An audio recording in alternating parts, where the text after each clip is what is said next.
au salon de Genève, Opel dévoile son concept Ampera, un modèle qui en fait n'est qu'une extrapolation de la Chevrolet Volt, développée à grands coups de millions de dollars par General Motors. Présentée pour le 100e anniversaire de GM à une époque où la crise ne se manifestait pas encore, la Volt est bien dans son temps.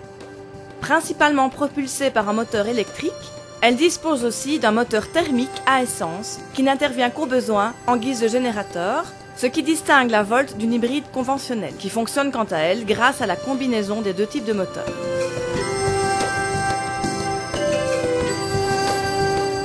Le design extérieur a été défini pour ainsi dire dès les premières apparitions de l'étude. Un dessin pensé au bénéfice de l'aérodynamisme, avec une poupe arrondie et une partie avant profilée pour opposer le minimum de résistance au vent.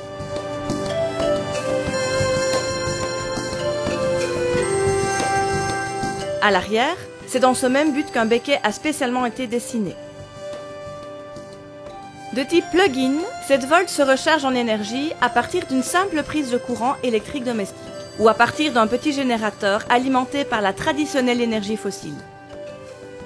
La batterie lithium-ion peut charger suffisamment d'énergie pour parcourir une bonne soixantaine de kilomètres sans recourir au moteur thermique sur la seule force du moteur électrique et donc sans émettre le moindre gramme de CO2.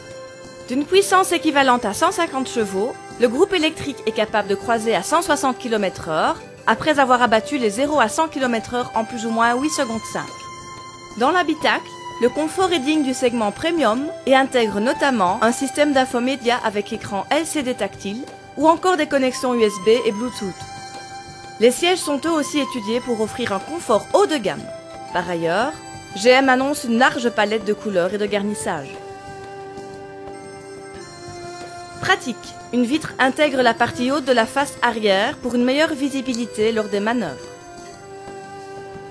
Cette voiture du futur est déjà attendue pour 2010 aux États-Unis, un peu plus tard en Europe, notamment sous le label Opel.